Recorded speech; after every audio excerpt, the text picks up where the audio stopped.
Since the beginning of all this, I have not granted any interview. So I never for once came out to say my husband did not beat me. It was in 2013, and it was about news that broke out at that period that my husband beat me, and we had to do that video at that time. But a few weeks ago, I never came out to say my husband did not beat me. He actually beat me. He did beat me.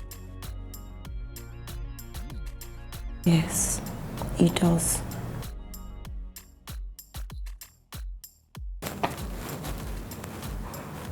Because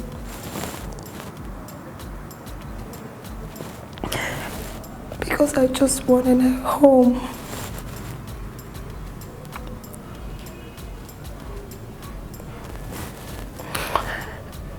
Because I loved him. Because every time he beats me, he begs. He gets family members to beg me. He gets his close friends to beg me. He gets my close friends to beg me, and he promises that he's gonna change. But he never did. I prayed, I fasted, I hoped he was gonna change, but he never did. He never did. My husband is a violent person. He's someone who, when he gets angry, gets physical. So it's not just about beating me, his wife, Mercy. It's about him getting physical with anybody when he gets violent. He has actually beaten a house help of mine before, Oluchi, that I was even outside the country when that incident happened, and the girl had to go to the police station close to us, that's Ojodu police station, to get the police to arrest him. So my husband he's just the kind of person that when he's angry, he gets very violent and he gets physical. And then again, aside the fact that I just wanted a home, and because I loved him, and because I hoped and prayed that it was going to change, I stayed because of my children. I didn't want to be moving from one man to the other. I stayed because of my children. Then again, a lot of people look up to me. Oh, they say, oh, Mercy, you're a role model. Oh, we respect you because you're married. You know, so I didn't want to disappoint a lot of people. Yes, people watching me right now can say I was foolish to have endured everything. But God knows. God sees my heart that I just wanted a home. You know, and you know, a lot of people already have opinion about actresses. You know, they already have the opinion that, oh, we don't want to stay under a man's roof, and you know, a lot of things. So it just wasn't easy for me to walk away. It wasn't easy for me to walk away. That was why I stayed. After this whole thing happened, I met with my husband's younger brother, and I said, look, this man is just gonna kill me one day.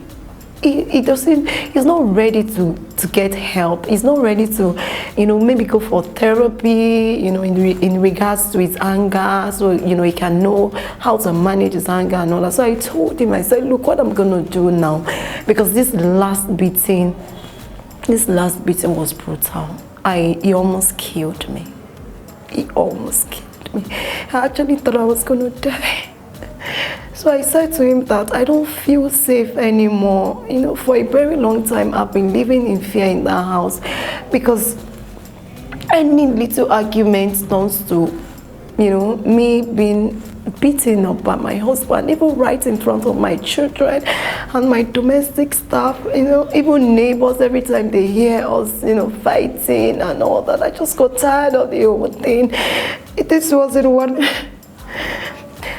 I was just scared for my life because a lot of people have died in that process. I actually thought I was gonna die in this last one. So I just wanted to feel safe. That was why I moved my things out. This is it. I'm still coughing blood, and blood is still coming out from my nose. This is like 4 weeks after the incident, and this blood is just, at times it's even way more than this. I'm bleeding internally. That's how brutal it was. It broke the orbit, you know, where the eyes is, and the doctor said I need surgery for me to be able to see properly. Okay, maybe I should just tell you briefly what happened, what led to the fight that day. A day before Easter Sunday, I discovered that my husband was sleeping with a girl who actually is or was like a sister to me. We were very close, and I was bitter. I wasn't happy about it because that wasn't the first time my husband was doing it. My husband has slept with a lot of my PAs. My husband has done a lot of things. Yes, I endured it, and it wasn't easy. But because I hoped and prayed was going to change, that was why I endured it. So I was very bitter because he promised me that he wasn't going to do it anymore. That was on Saturday, so we had a huge fight on that Saturday. We had an argument, but at a point I had to keep quiet because I didn't want him to get physical. So the following day was a Sunday, which was Easter Sunday. And I cooked, I made yam and fish stew. The children ate. I served him myself, you know. And I told him I was going for Bosse Alao's father's burial, which I had informed him before that day. So I just told him that Easter Sunday was the burial, and I wanted to attend. At first it was like, oh, that I'm supposed to stay home with the kids and all that, and I was like, I promised this girl that I was gonna attend, that if he doesn't mind we can actually go together because I don't plan staying long at the party. So he said no problem, that I can go ahead and that I can go for the party. And I went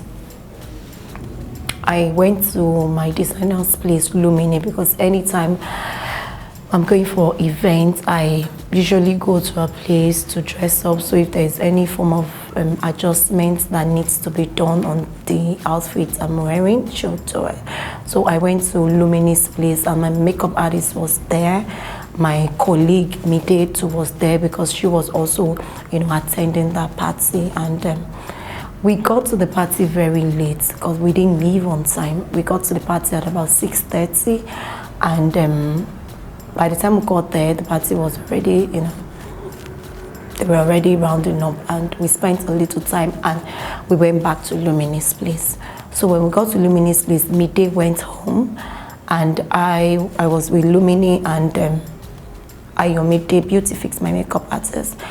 At a point, my husband called me on the phone, and it was like I should come and pick him up, you know, at his office on my way home.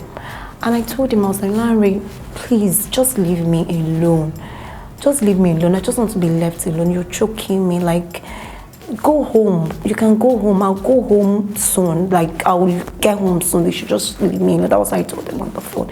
Okay, so he called me on the phone and asked me to come pick him up at his office. And I was like, no, that I wasn't going to come and pick him up because I was still angry, you know, as a result of what I found out, as a result of him sleeping with a girl. I was still very upset about it, which I found out a day before, you know, that Easter Sunday. So I was like, Lanre, just leave me alone, just let me be. I'll go home, you know, when that I told him I was going to go home soon. I cut the call, and he called me back shortly after, and he was like, oh, you have to come and pick me up. Where are you? I told him I was at Luminis place, and he started shouting. He was like, what do I mean I'm at Luminis place? I should come and pick him up. He was shouting on top of his voice, and it was at that point I knew he was getting angry. I said, okay, no problem. I cut the phone and I told Lumini that I have to go. My husband is getting angry. I don't want any wahala, because if he gets very angry and I get home, that, you know, I know what, you know, it's going to be, you know, in for me. When I get home, I know he was going to beat me up, because when he gets very angry and we have an argument, and the argument gets to a certain level, it will just get very physical. So at that point I stood up, and Lumini walked me, you know, to the door.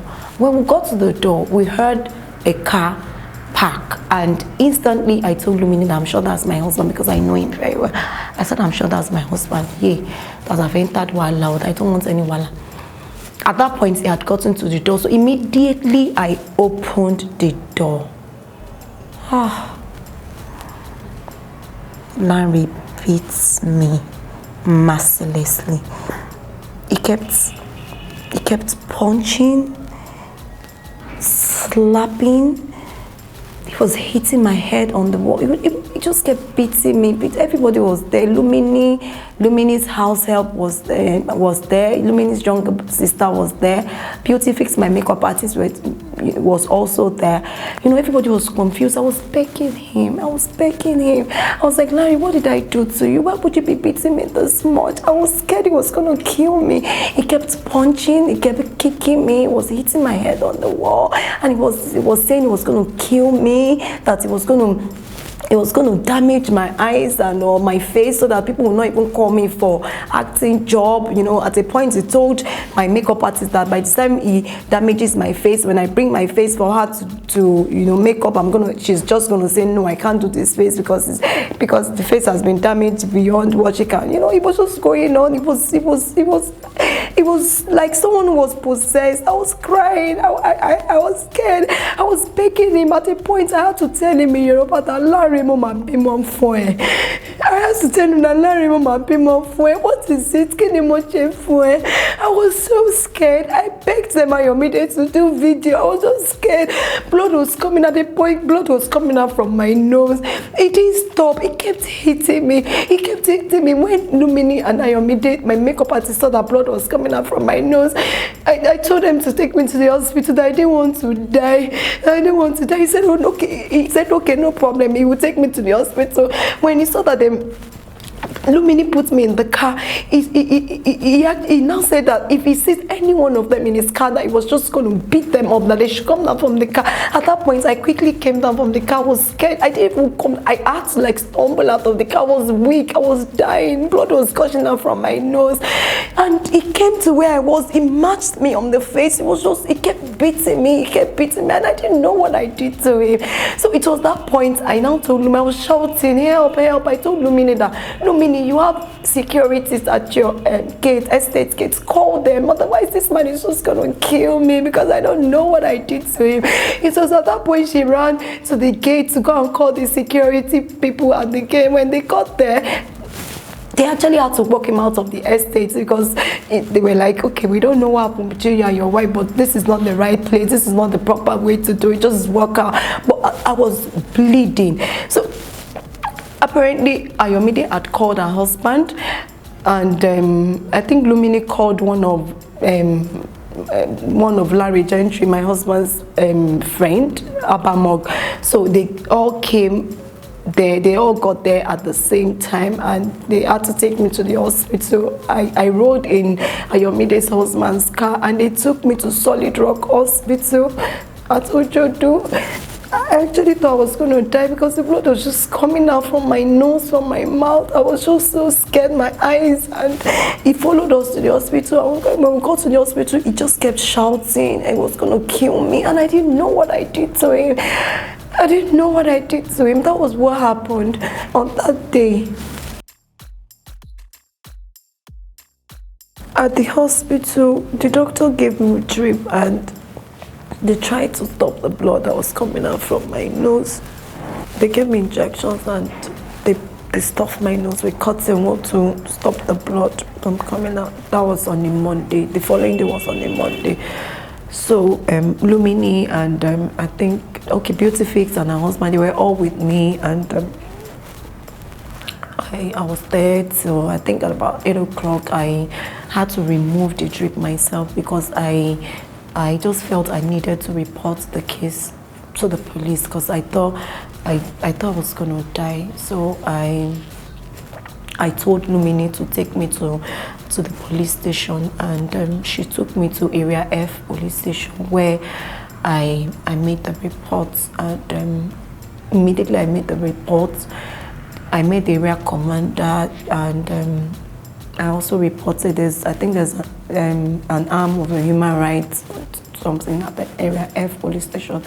So I wrote a petition, and the area commander called him because I gave her his phone number. They called me, tried to reach him, and she said the ASP, the police officer in charge of the case, should go with me to invite him to the police, so he can to the police station, so he can also tell his own part of the story. Or so I went to his hotel at Oregon with the police people, and when we got there, we didn't meet him.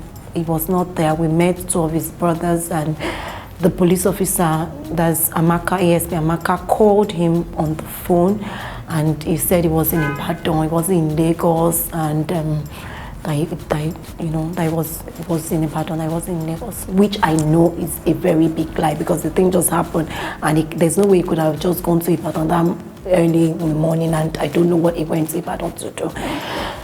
So we didn't get him on that Monday, and when we didn't see him at his hotel, we went back to the police station, and the police officers gave me a note to go to the general hospital to treat myself. So I went to the general hospital, and I saw a doctor at the surgical and emergency department, of the general hospital, and they treated me. They gave me drip, they gave me injections, but blood was still coming out, and he gave me antibiotics to stop it, and that was it.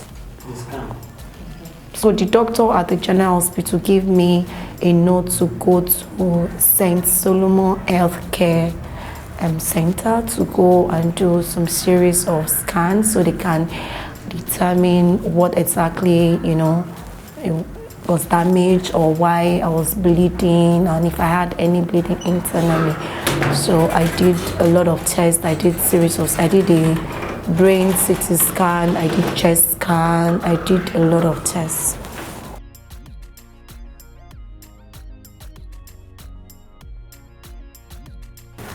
I have never cheated on Larry, and he knows it.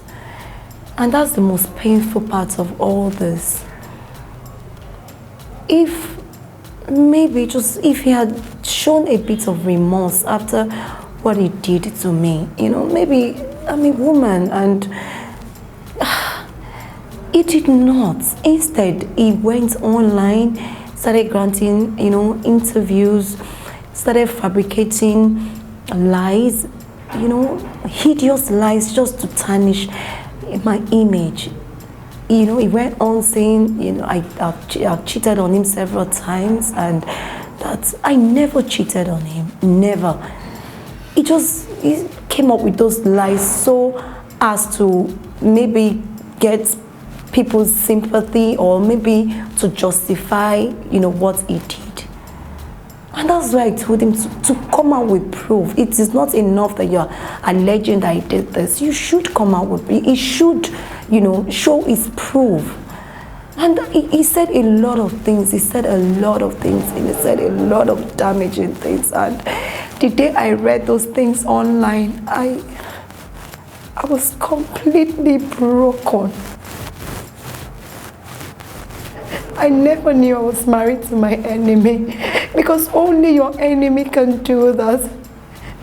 He lied I was mentally unstable, that I don't take care of my parents. He said a lot of things, that he has got me with men. He has done a lot of things. And all those things, they said he doesn't have a proof. He just said all those things so as to defame my character. I've never cheated on him, even as a single girl. When I was a single girl, before I got married, I never had any scandal. I mean, anybody can Google it. I never had any scandal. So why would he now say that I was cheating on him with different men and none of this so-called, you know, and none of these so-called relationships or whatever got out? Is it possible for someone like me to cheat on my husband several times and he kept catching me? Is it even possible? I have never cheated on you, Larry. If you're watching this, your conscience will judge you. I have been supporting you. A lot of people think I married you because of your money. They don't know the story. They don't know the story. They don't know anything. I read a lot of things online and I just shake my head because only God knows. Larry, I give you my money. A lot of times, I gave you my money just 2 months ago. I gave you money to buy tickets for your daughters, so as to fly your daughter who was on the sick bed abroad, Larry. I gave you 260,000 naira. That is just one of those times I've given you money. A lot of people think I married you because of your money. Larry, you know, I know. People very close to us know. They know that it's not like you ever gave me money. Larry, you've never given me money to even shoot a movie. All the movies I've shot with my money, I've had to work hard. I had my child, I had my son through CS. I was on set not even up to 40 days after I had my baby because I needed the money.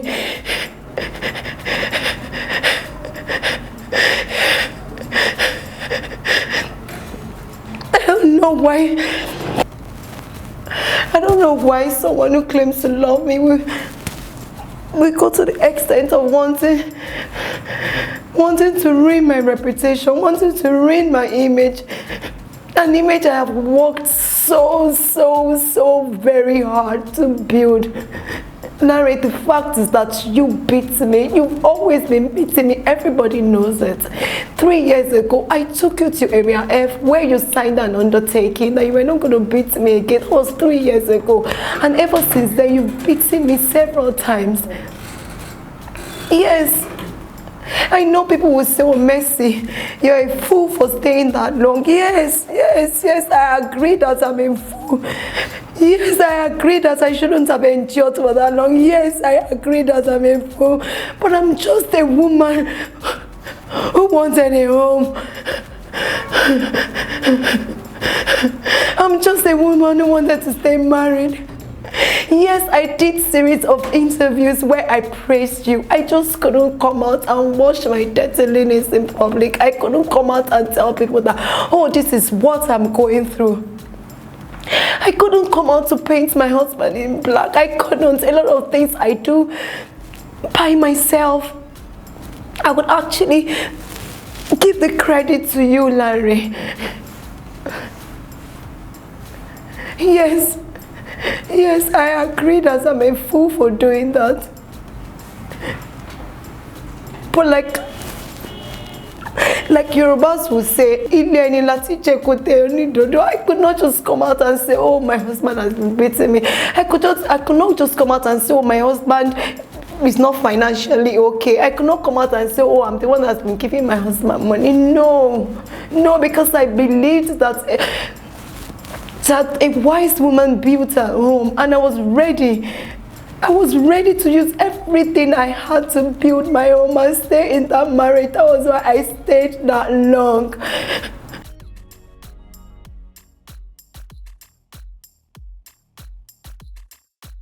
He has never caught me with any man.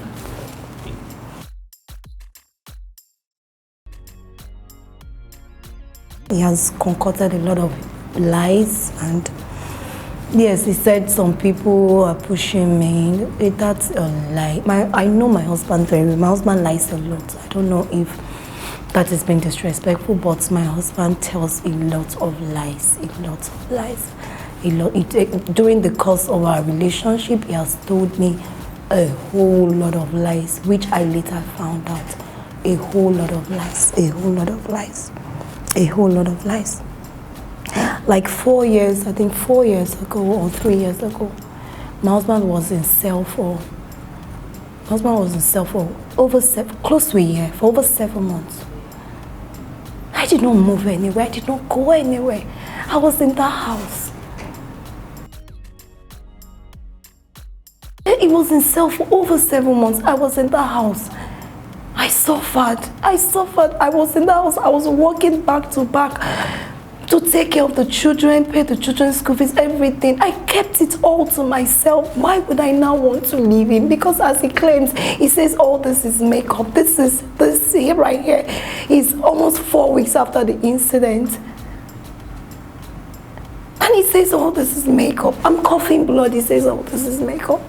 If I had died, this man would have lied. He would have lied. Now I cannot see properly with this eye because he broke the orbit, and according to the doctor, some of the muscles, that's the eye muscles, are trapped in the broken orbit, and they have to do a surgery to release the muscles. Otherwise, I won't be able to see properly. This is what a man who is supposed to be my husband. This is what a man who is supposed to be my husband. This is what the father of my child did to me, yet he's not showing any form of remorse. Instead, he's sponsoring lies against me just to tarnish my image, because he has threatened to kill me. He has said all sorts. He has threatened to kill me if I dare to leave him. He has said he's going to damage my image. Like he said it in Yoruba, meaning, oh, you're the reputable, you're the one who has a name to protect, you're the one who has an image to protect. I'm going through pains. I cannot even see properly with these eyes. I can't look up. I can't see properly, yet instead of him to even show any kind of remorse, he isn't.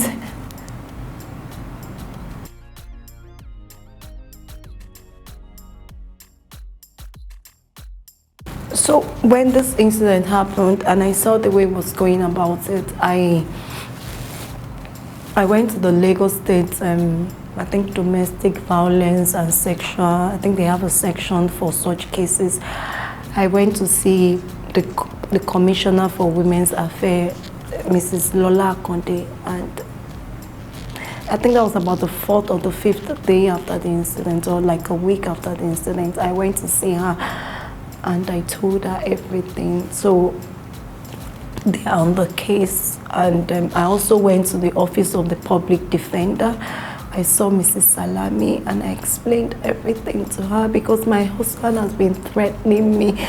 I don't feel safe anymore. I don't feel safe with my kids. I feel he's just going to do, I feel he's going to send some people to kill me, because when I think on Thursday after the incident, I went home. I wanted to get some of my things, and my husband sent 3 thugs to the house to prevent me from taking anything from the house. I just wanted to get a few of my things, and he said he sent them to, and one of them actually almost beat me up. I had to run to Ojodu Grammar School police station. I got the police people there, and they came to the house and arrested the thugs my husband sent. So a man who can go to that extent, a man who can do all these things to me, after beating me and almost killing me, he can't do anything.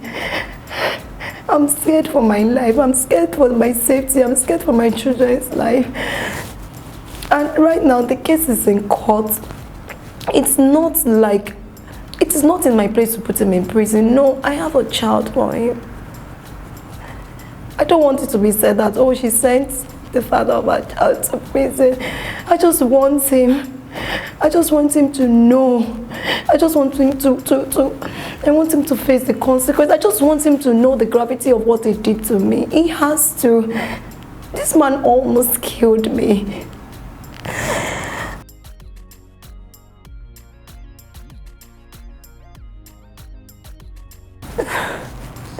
I don't know. What's next for me is I have to take very good care of myself. I'm still coughing blood. I'm still sneezing blood. I still have to do the surgery, so I have to do all that and make sure I am okay. That is what is next for me. I'm so sad right now. I'm so overwhelmed. All this thing is happening. I never imagined it was going to get to this point. I married him because I loved him genuinely from the bottom of my heart. I don't know why he's doing all this to me. I don't know. I still want to believe that there's more to it, because this is not the man I married. I don't know what happened. I don't know. Yes, I knew he gets violent when he's angry and all that, but I just prayed and hope he would, I don't know. I'm just so sad with everything. I'm so overwhelmed that all this is happening. I don't know.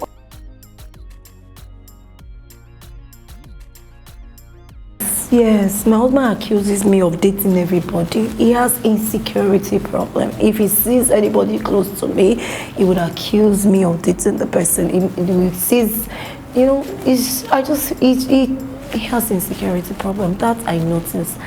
And at a particular time, I actually sat him down and I wanted us to talk about it, and because I wasn't comfortable anymore. If I go out, my husband will accuse me, oh, why are you coming at this time, and all those things. If he sees me with anybody, even on set, he'll be like, why did you kiss that person? Why did you do this? Why would you do that? Why did you allow that actor to hold you? And he knows my job. He knows my job. We had an agreement. It's not like I had an agreement with him to stop acting after marriage. No, he knows my job. So it got to a point that I had to sit him down. I was like, Lanre, I don't understand you anymore. Have I ever given you reason to doubt me? So yes, he has accused me several times of dating almost everybody. Anybody close to me, my husband might accuse me of dating, and that's just the fact that he has insecurity problem.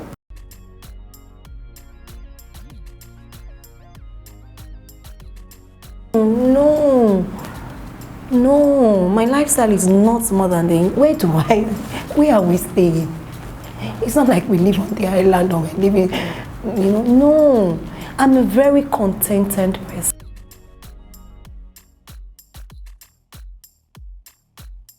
The Dubai I went to, the Dubai is talking about, was sponsored by Emirates.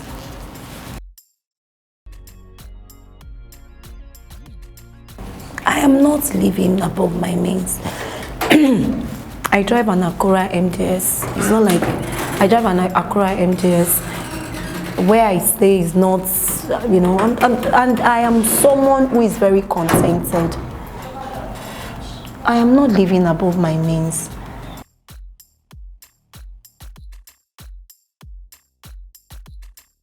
When I saw it online, I was shocked. I don't know, I just can't comprehend it. I don't know where he got this, why he formed this, why he fabricated the story. I don't know. I am mentally okay. My husband knows I'm mentally okay. Everybody close to me knows I'm mentally okay. And anybody that wants to do their findings can go ahead and do their findings. I can subject myself to any test just to show that I am 100% okay. But then again, it's just all lies to tarnish my image.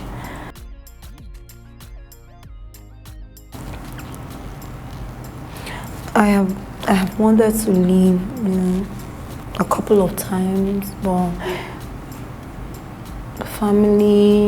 close family, close friends, my mom, everybody kept begging me to stay. They were going to talk to him, and that it was going to change. He also, you know, would beg me after, you know, such incident to stay and promise me he was going to change. Yes, when I stayed 2 weeks after the incident, it changes, you know. But after 2 weeks, he goes back to his normal self. Since this whole incident happened,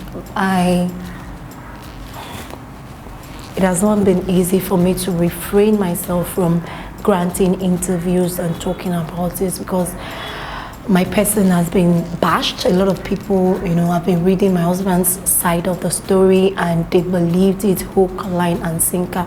And as a human being, I've, you know, wanted to defend myself by also going online, also granting interviews and all that. But my PR team, they've been on my case. They've been saying, Mercy, don't talk. You don't need to talk. You know, because even if you talk, people are just going to believe what they want to believe. So I promise after this, I am not going to say anything about this whole issue anymore. The case is already in court. I am not going to talk about it anymore.